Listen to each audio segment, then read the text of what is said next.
أعوذ بالله من الشيطان الرجيم. والمحصنات من النساء إلا ما ملكت أيمانكم كتاب الله عليكم، وأحل لكم ما وراء ذلكم أن تبتغوا بأموالكم محصنين غير مسافحين، فما استمتعتم به منهن فآتوهن أجورهن فريضة، ولا جناح عليكم فيما تراضيتم به من بعد الفريضة، إن الله كان عليما حكيما. ومن لم يستطع منكم طولا أن ينكح المحصنات المؤمنات فمما ملكت أيمانكم من فتياتكم المؤمنات، والله أعلم بإيمانكم بعضكم من بعض، فانكحوهن بإذن أهلهن وآتوهن أجورهن بالمعروف محصنات غير مسافحات ولا متخذات أخدان، فإذا أحصن فإن أتين بفاحشة فعليهن نصف ما على المحصنات من العذاب، ذلك لمن خشي العنة منكم، وأن تصبروا خير لكم، والله غفور رحيم. يريد الله ليبين لكم ويهديكم سنن الذين من قبلكم ويتوب عليكم، والله عليم حكيم. والله يريد أن يتوب عليكم ويريد الذين يتبعون الشهوات أن تميلوا ميلا عظيما. يريد الله أن يخفف عنكم، وخلق الإنسان ضعيفا. يا أيها الذين آمنوا لا تأكلوا أموالكم بينكم بالباطل إلا أن تكون تجارة عن تراض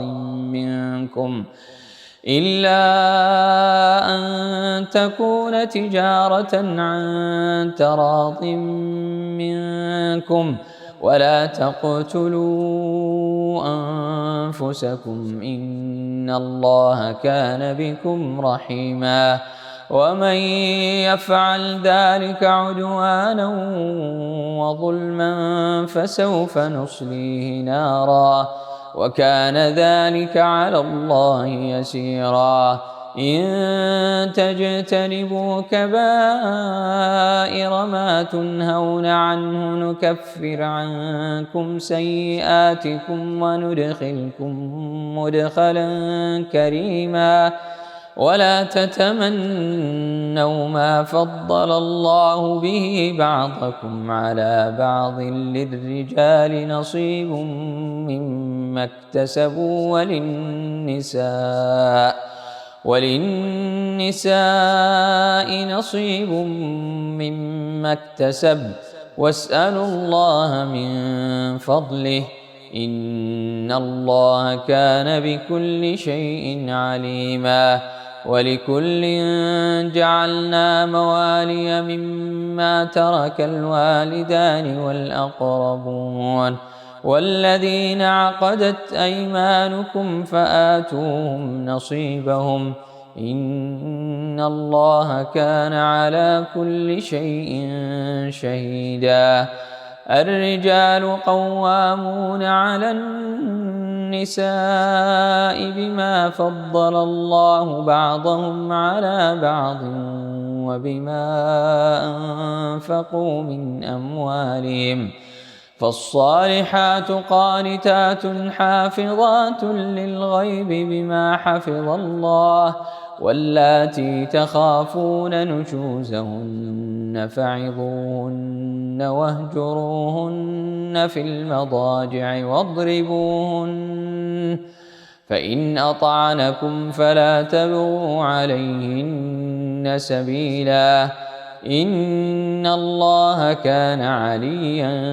كبيرا. وإن خفتم شقاق بينهما فابعثوا حكما من أهله وحكما من أهلها إن يريدا إصلاحا يوفق الله بينهما، إن الله كان عليما خبيرا. واعبدوا الله ولا تشركوا به شيئا وبالوالدين إحسانا وبذي القربى واليتامى والمساكين والجار ذي القربى والجار الجنب والصاحب بالجنب وابن السبيل وما ملكت أيمانكم، إن الله لا يحب من كان مختالا فخورا. الذين يبخلون ويأمرون الناس بالبخل ويكتمون ما آتاهم الله من فضله، وأعتدنا للكافرين عذابا مهينا. والذين ينفقون أموالهم رئاء الناس ولا يؤمنون بالله ولا باليوم الآخر ومن يكن الشيطان له قرينا فساء قرينا. وماذا عليهم لو آمنوا بالله واليوم الآخر وأنفقوا مما رزقهم الله وكان الله بهم عليما. إن الله لا يظلم مثقال ذرة وإن تك حسنة يضاعفها ويؤت من لدنه أجرا عظيما. فكيف إذا جئنا من كل أمة بشهيد وجئنا بك على هؤلاء شهيدا، يومئذ يود الذين كفروا وعصوا الرسول لو تسوى بهم الأرض ولا يكتمون الله حديثا. يا أيها الذين آمنوا لا تقربوا الصلاة وأنتم سكارى حتى تعلموا ما تقولون ولا جنبا إلا عابري سبيل حتى تغتسلوا، وإن كنتم مرضى أو على سفر أو جاء أحد منكم من الغائط أو لامستم النساء فلم تجدوا ماء فتيمموا صعيدا طيبا فامسحوا بوجوهكم وأيديكم، إن الله كان عفوا غفورا. ألم تر إلى الذين أوتوا نصيبا من الكتاب يشترون الضلالة ويريدون أن تضلوا السبيل، والله أعلم بأعدائكم وكفى بالله وليا وكفى بالله نصيرا. من الذين هادوا يحرفون الكلم عن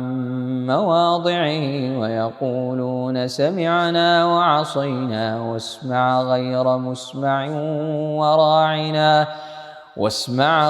مسمع وراعنا ليا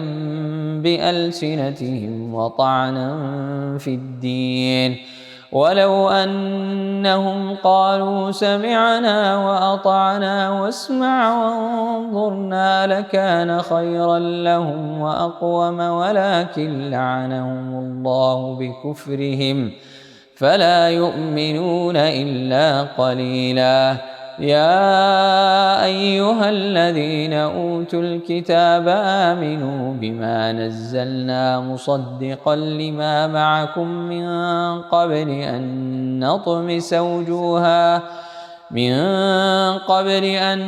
نطمس وجوها فنردها على أدبارها أو نلعنهم كما لعنا أصحاب السبت وكان أمر الله مفعولا. إن الله لا يغفر أن يشرك به ويغفر ما دون ذلك لمن يشاء، ومن يشرك بالله فقد افترى إثما عظيما. ألم تر إلى الذين يزكون أنفسهم بل الله يزكي من يشاء ولا يظلمون فتيلا. انظر كيف يفترون على الله الكذب وكفى به إثما مبينا. ألم تر إلى الذين أوتوا نصيبا من الكتاب يؤمنون بالجبت والطاغوت ويقولون للذين كفروا هؤلاء أهدى من الذين آمنوا سبيلا. أولئك الذين لعنهم الله ومن يلعن الله فلن تجد له نصيرا. أم لهم نصيب من الملك فإذا لا يؤتون الناس نقيرا. أم يحسدون الناس على ما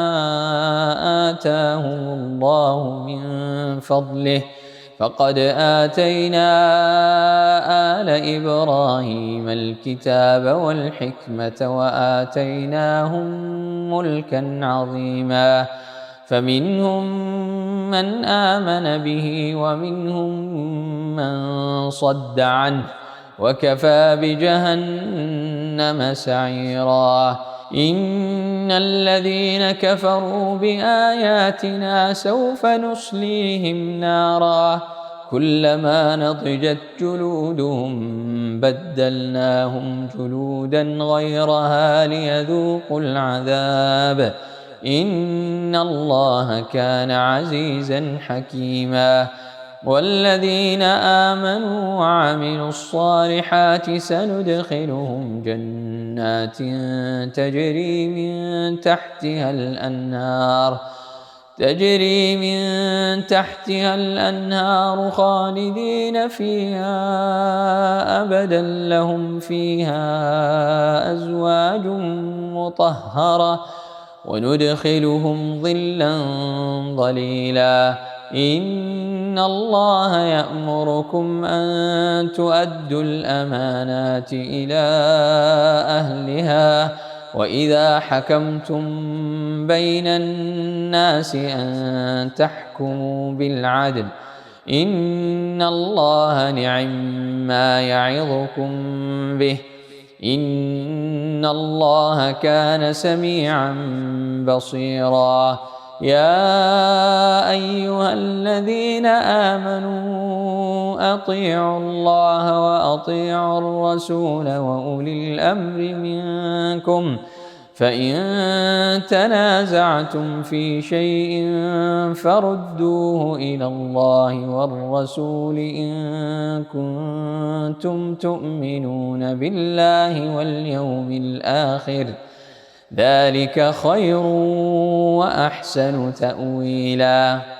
ألم تر إلى الذين يزعمون أنهم آمنوا بما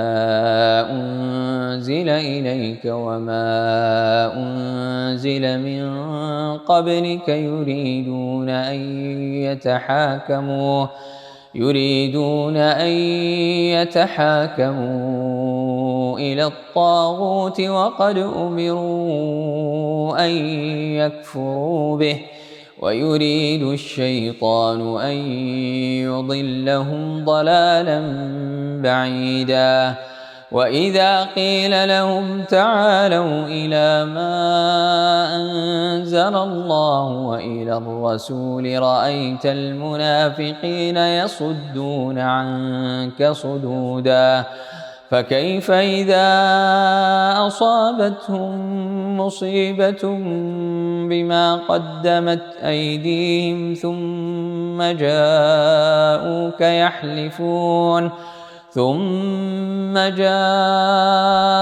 يحلفون بالله إن أردنا إلا إحسانا وتوفيقا. أولئك الذين يعلم الله ما في قلوبهم فأعرض عنهم وعظهم وقل لهم في أنفسهم قولا بليغا. وما أرسلنا من رسول إلا ليطاع بإذن الله ولو أنهم إذ ظلموا أنفسهم جاءوك فاستغفروا الله واستغفر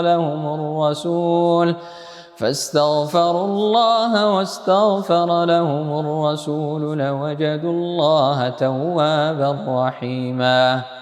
فلا وربك لا يؤمنون حتى يحكموك فيما شجر بينهم ثم لا يجدوا في أنفسهم حرجا مما قضيت ويسلموا تسليما. ولو أنا كتبنا عليهم أن اقتلوا أنفسكم أو اخرجوا من دياركم ما فعلوه إلا قليل منهم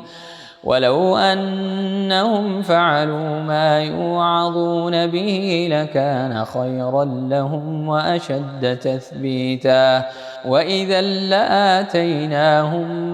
من لدنا أجرا عظيما ولهديناهم صراطا مستقيما. ومن يطع الله والرسول فأولئك مع الذين أنعم الله عليهم من النبيين والصديقين والشهداء والصالحين وحسن أولئك رفيقا. ذلك الفضل من الله وكفى بالله عليما. يا أيها الذين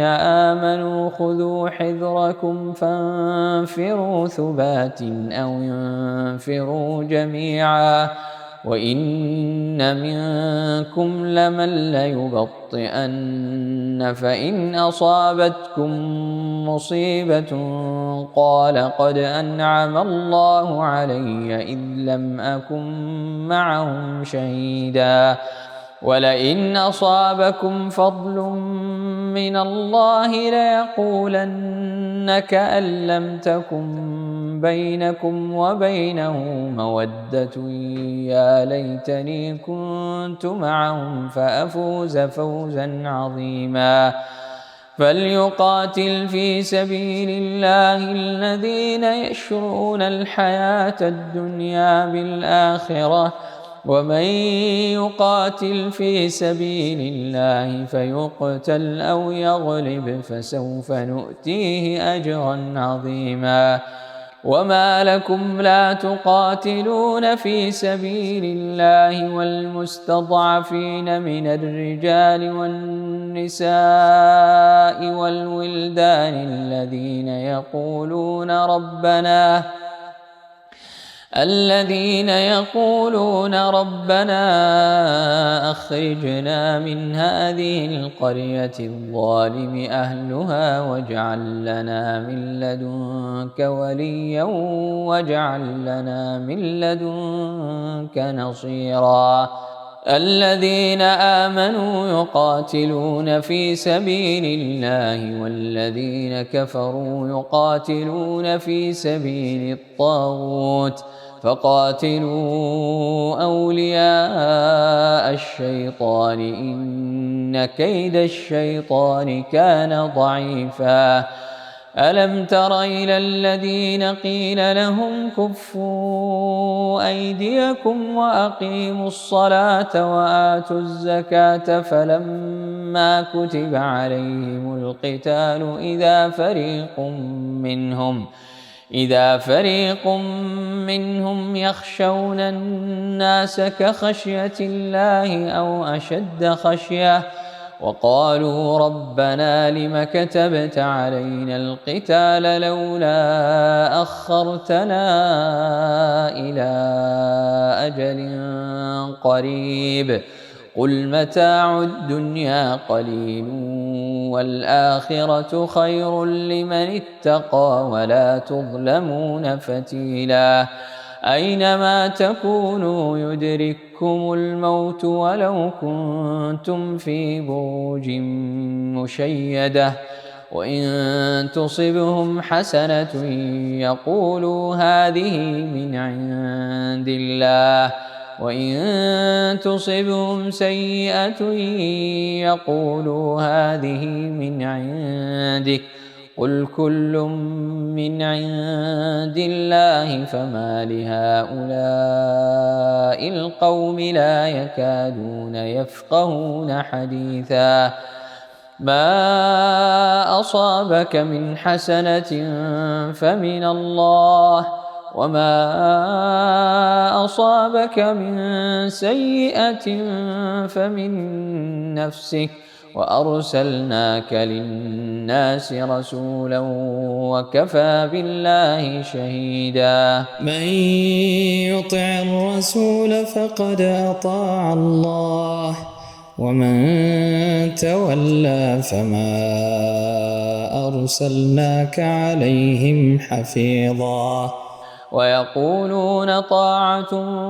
فإذا برزوا من عندك بيت طائفة منهم غير الذي تقول والله يكتب ما يبيتون فأعرض عنهم وتوكل على الله وكفى بالله وكيلا. أفلا يتدبرون القرآن ولو كان من عند غير الله لوجدوا فيه اختلافا كثيرا وإذا جاءهم أمر من الأمن أو الخوف أذاعوا به ولو ردوه إلى الرسول وإلى أولي الأمر منهم لعلمه الذين يستنبطونه منهم ولولا فضل الله عليكم ورحمته لاتبعتم الشيطان إلا قليلا. فقاتل في سبيل الله لا تكلف إلا نفسك وحرض المؤمنين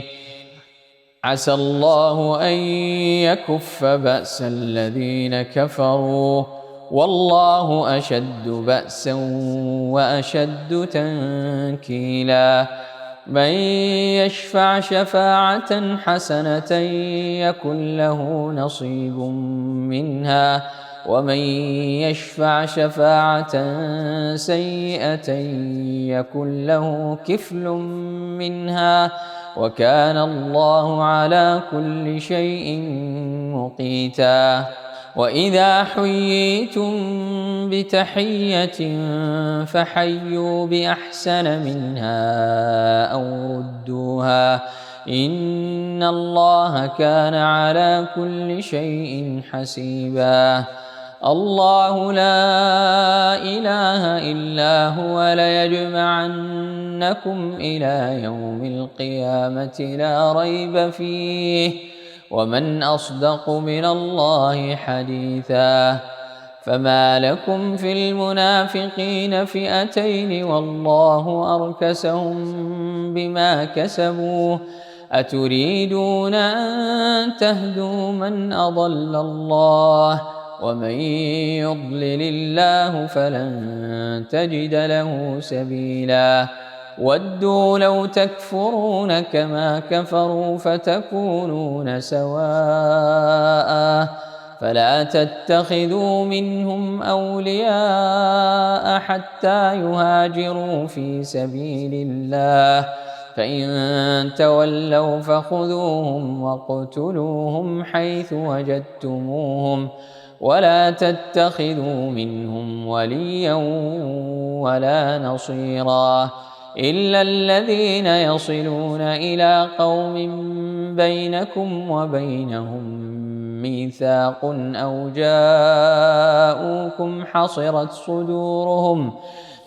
جاءوكم حصرت صدورهم أن يقاتلوكم أو يقاتلوا قومهم ولو شاء الله لسلطهم عليكم فلقاتلوكم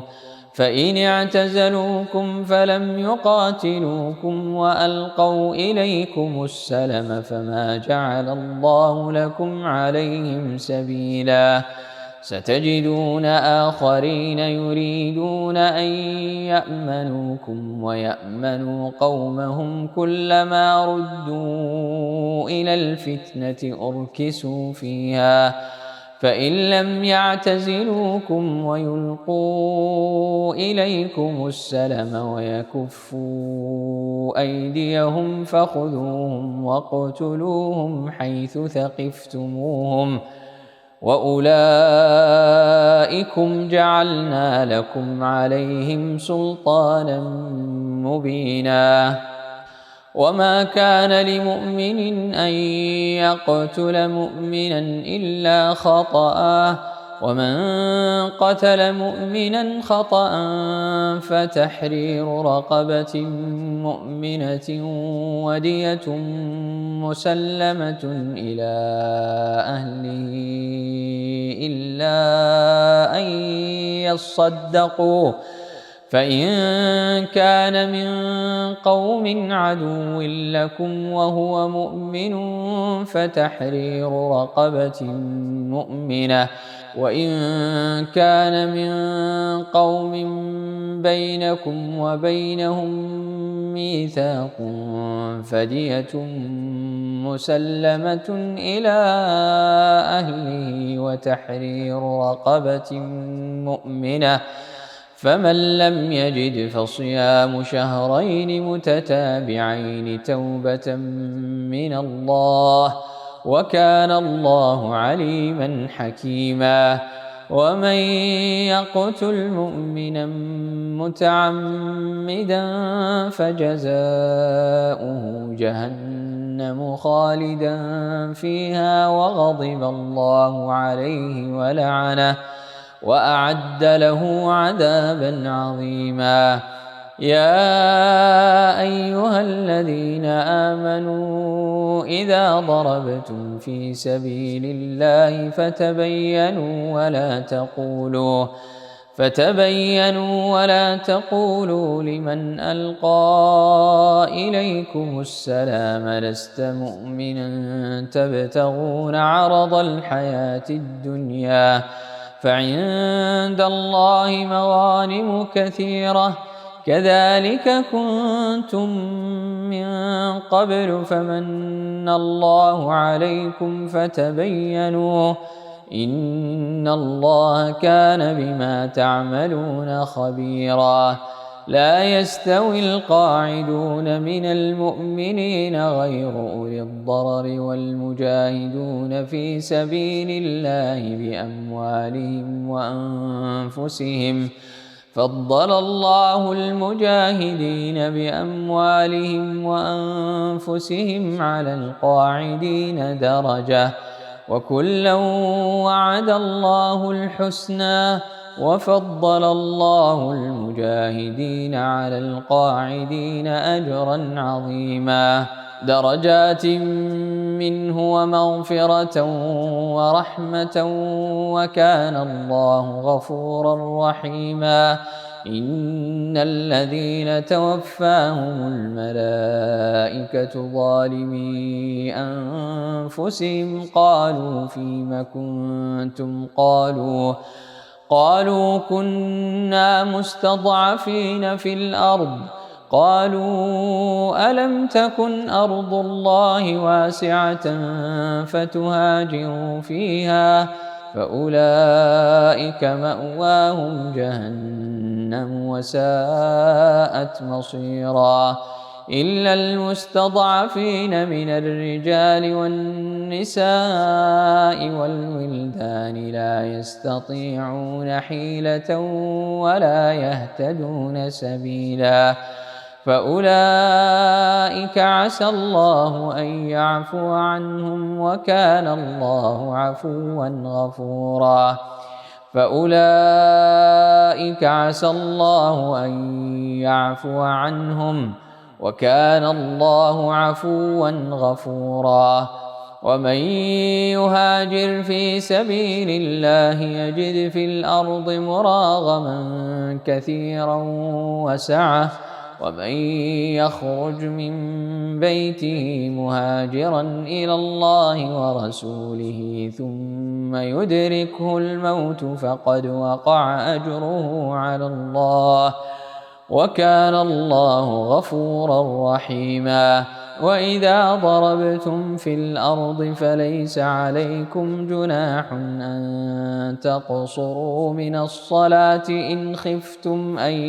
يفتنكم الذين كفروا إن الكافرين كانوا لكم عدوا مبينا وإذا كنت فيهم فأقمت لهم الصلاة فلتقم طائفة منهم معك وليأخذوا أسلحتهم فإذا سجدوا فليكونوا من ورائكم ولتأت طائفة أخرى لم يصلوا فليصلوا معك وليأخذوا حذرهم وأسلحتهم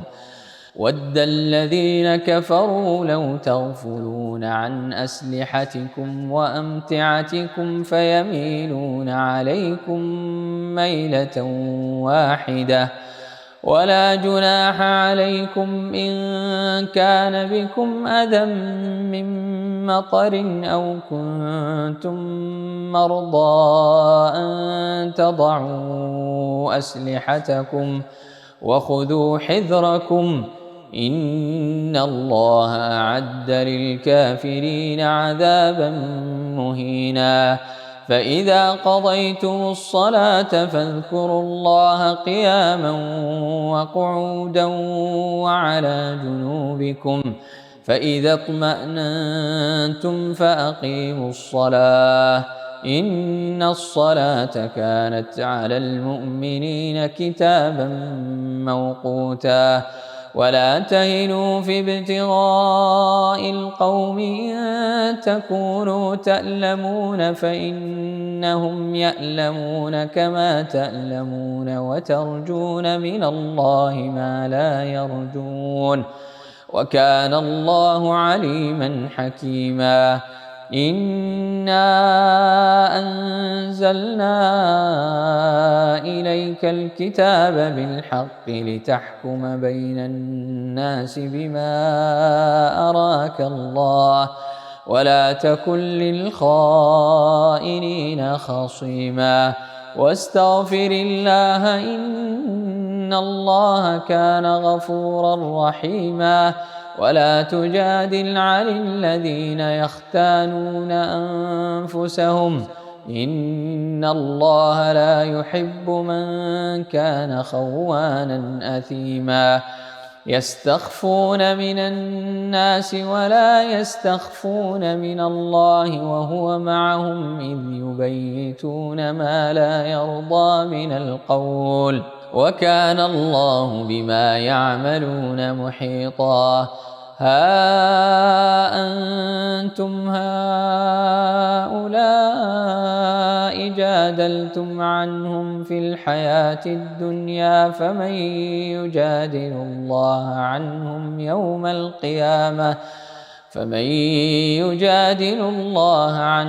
يوم القيامة أم من يكون عليهم وكيلا ومن يعمل سوءا أو يظلم نفسه ثم يستغفر الله يجد الله غفورا رحيما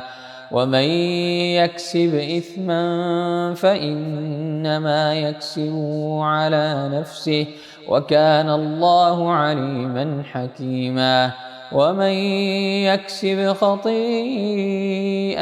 أو إثما ثم يرم به بريئا فقد احتمل بهتانا وإثما مبينا ولولا فضل الله عليك ورحمته لهمت طائفة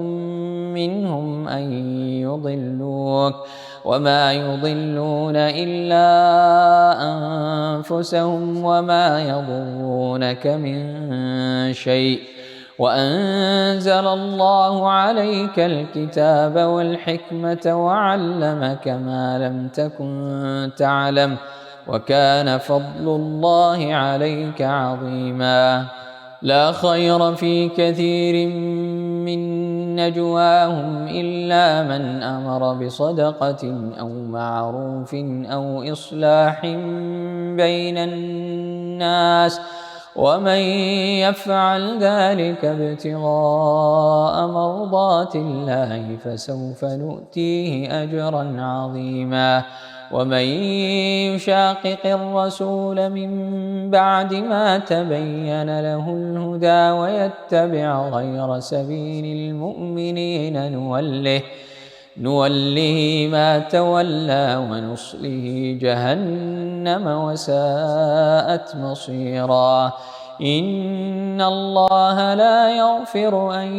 يشرك به ويغفر ما دون ذلك لمن يشاء ومن يشرك بالله فقد ضل ضلالا بعيدا إن يدعون من دونه إلا إناثا وإن يدعون إلا شيطانا مريدا لعنه الله وقال لأتخذن من عبادك نصيبا مفروضا ولأضلنهم ولأمنينهم ولآمرنهم فليبتكن آذان الأنعام ولآمرنهم فليغيرن خلق الله ومن يتخذ الشيطان وليا من دون الله فقد خسر خسرانا مبينا يعدهم ويمنيهم وما يعدهم الشيطان إلا غرورا أولئك مأواهم جهنم ولا يجدون عنها محيصا والذين آمنوا وعملوا الصالحات سندخلهم جنات تجري من تحتها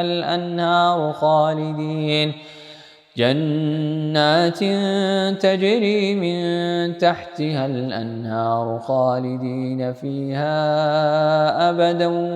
وعد الله حقا ومن أصدق من الله قيلا ليس بأمانيكم ولا أماني أهل الكتاب من يعمل سوءا يجز به ولا يجد له من دون الله وليا ولا نصيرا ومن يعمل من الصالحات من ذكر أو أنثى وهو مؤمن فأولئك يدخلون الجنة ولا يظلمون نقيرا ومن أحسن دينا ممن أسلم وجهه لله وهو محسن واتبع ملة إبراهيم حنيفا واتخذ الله إبراهيم خليلا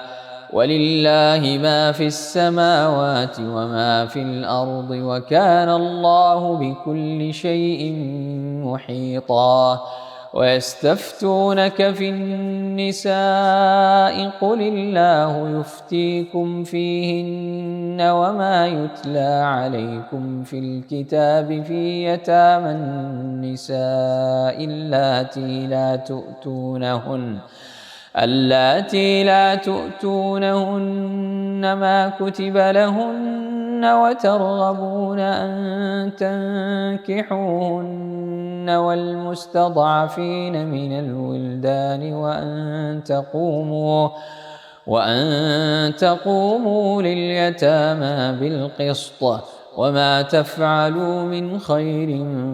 فإن الله كان به عليما وإن امرأة خافت من بعلها نشوزا أو إعراضا فلا جناح عليهما أن يصلحا بينهما صلحا والصلح خير وأحضرت الأنفس الشح وإن تحسنوا وتتقوا فإن الله كان بما تعملون خبيرا ولن تستطيعوا أن تعدلوا بين النساء ولو حرصتم فلا تميلوا كل الميل فتذروها كالمعلقة وإن تصلحوا وتتقوا فإن الله كان غفورا رحيما وإن يتفرقا يغن الله كلا من سعته وكان الله واسعا حكيما ولله ما في السماوات وما في الأرض ولقد وصينا الذين أوتوا الكتاب من قبلكم وإياكم أن اتقوا الله وإن تكفروا فإن لله ما في السماوات وما في الأرض وكان الله غنيا حميدا ولله ما في السماوات وما في الأرض وكفى بالله وكيلا إن يشأ يذهبكم أيها الناس ويأت بآخرين وكان الله على ذلك قديرا من كان يريد ثواب الدنيا فعند الله ثواب الدنيا والآخرة وكان الله سميعا بصيرا يا أيها الذين آمنوا كونوا قوامين بالقسط شهداء لله ولو على أنفسكم أو الوالدين والأقربين إن يكن غنيا أو فقيرا فالله أولى بهما فلا تتبعوا الهوى أن تعدلوا وإن تلووا أو تعرضوا فإن الله كان بما تعملون خبيرا يا أيها الذين آمنوا بالله ورسوله والكتاب الذي نزل على رسوله والكتاب الذي أنزل من قبل ومن يكفر بالله وملائكته وكتبه ورسله واليوم الآخر فقد ضل ضلالا بعيدا إن الذين آمنوا ثم كفروا ثم آمنوا ثم كفروا ثم ازدادوا كفرا لم يكن الله ليغفر لهم ولا ليهديهم سبيلا بشر المنافقين بأن لهم عذابا أليما الذين يتخذون الكافرين أولياء من دون المؤمنين أيبتغون عندهم العزة فإن العزة لله جميعا وقد نزل عليكم في الكتاب أن إذا سمعتم آيات الله يكفر بها ويستهزأ بها فلا تقعدوا معهم حتى يخوضوا في حديث غيره، إنكم إذا مثلهم، إن الله جامع المنافقين والكافرين في جهنم جميعا. الذين يتربصون بكم فإن كان لكم فتح من الله قالوا ألم نكن معكم، وإن كان للكافرين نصيب قالوا ألم نستحوذ عليكم ونمنعكم من المؤمنين، فالله يحكم بينكم يوم القيامة، ولن يجعل الله للكافرين على المؤمنين سبيلا. إن المنافقين يخادعون الله وهو خادعهم، وإذا قاموا إلى الصلاة قاموا كسالى يراءون الناس ولا يذكرون الله إلا قليلا، مذبذبين بين ذلك لا إله هؤلاء ولا إله هؤلاء، ومن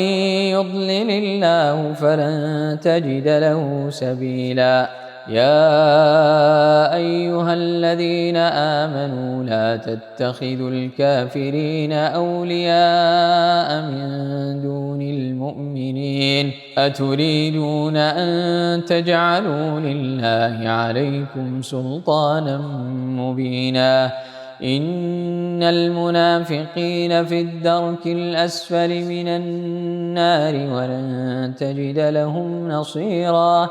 إلا الذين تابوا وأصلحوا واعتصموا بالله وأخلصوا دينهم لله فأولئك مع المؤمنين، وسوف يؤتي الله المؤمنين أجرا عظيما. ما يفعل الله بعذابكم إن شكرتم وآمنتم، وكان الله شاكرا عليما.